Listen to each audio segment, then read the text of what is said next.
मेरा मकान ओसवाल नगर में है और मेरे मकान के जस्ट पीछे प्रवीण सिंह आसोलिया का मकान बन रहा है जो कि कैलाश कुंवर के नाम पर है।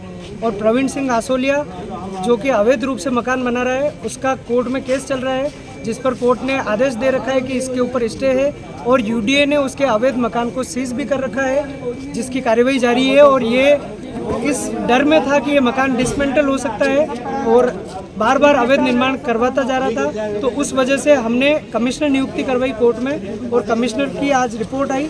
कमिश्नर ने आज मौका देखा और मौका पर्चा बनाया। जिस वक्त प्रवीण सिंह आसोलिया, अनुराग राव जो कि प्रवीण सिंह आसोलिया के सगे चाचा का लड़का है और उसके साथ एक काले शर्ट पहना हुआ एक व्यक्ति, ये तीनों ही कमिश्नर साहब के सामने मौके पर मौजूद थे। और उसके पश्चात जब मौके की रिपोर्ट उनको विपरीत बनती हुई दिखी तो उन्होंने घर के अंदर पहले गाली गलौज करा, उसके बाद में कमिश्नर साहब ने शांत कराया। कमिश्नर साहब वहाँ मौके से निकले और उसके बाद में मैं और मेरे पिता दोनों हमारे घर की तरफ जा रहे थे, तो उनके मकान और मेरे घर के मकान के पास में एक चौक है जहाँ से मैं निकला और मेरे पिता पीछे पीछे आ रहे थे। तो उस प्रवीण सिंह आसोलिया ने जानबूझकर गाली गलौज करते हुए मेरे पिता को बुलाया और ये बोला कि मेरी बहुत तगड़ी अप्रोच है, तुम मेरा कुछ नहीं बिगाड़ पाओगे और तुम्हें और तुम्हारे बेटे को मैं जान से मार दूंगा और न तो कोई सबूत मिलेगा न कोई गवाह मिलेगा और मैं सब कुछ मिटा दूंगा। उसके बाद मैं मेरे पिता को लेने गया।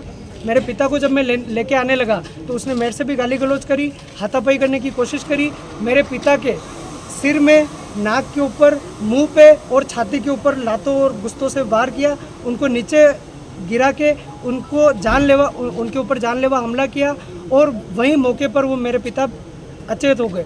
उसके बाद में उन्होंने मेरे से हाथापाई करी और मैं जब मेरे पिता को लेने गया तो उसके बाद में उन्होंने मेरे से और ज़्यादा हाथापाई करी और बोला कि मैं तेरे को भी जान से मार दूंगा।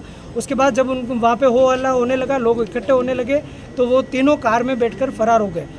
जिसके पश्चात वो तीनों ये जानबूझकर प्रतापनगर थाने, ऐसा सुनने में आ रहा है कि जानबूझकर प्रतापनगर थाने की तरफ गए कि ये रिपोर्ट कराए जिससे पहले मैं रिपोर्ट करूं। और प्रतापनगर थाने में जब ये तीनों गए तो पुलिस प्रशासन ने उनको वहां नहीं रोका और उनकी एप्लीकेशन लेकर और वहां से मौका पर्चा देके और वो तीनों फरार हो गए। और अभी तक उनकी कोई न तो गिरफ्तारी हुई है, न उनकी कोई लोकेशन मिली है, न कुछ अता पता है। और मैं 7 बजे से यहाँ बैठा हुआ हूँ और रिपोर्ट ही बना रहा हूँ और अभी तक कोई मौके पर कोई कार्रवाई नहीं हुई है।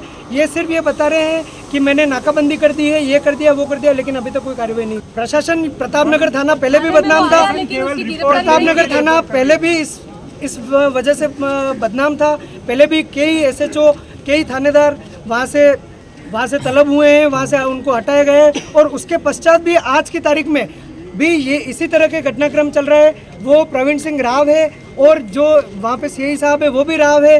तो वो उन्होंने जब वो एप्लीकेशन देने गए तो उन्होंने उनको वहाँ क्यों नहीं रोका? ये इससे 2.5 महीने पूर्व भी मैं प्रतापनगर थाने में एक एप्लीकेशन देने गया था, जब भी उन्होंने एप्लीकेशन को गुमराह किया, जब उन्होंने कोर्ट को स्टे दे रखा था, उसके बावजूद ये इस तरीके का अवैध मकान का निर्माण हो रहा था जिस पे यूडीए ने सीज भी कर रखा है, कोर्ट ने स्टे भी दे रखा है।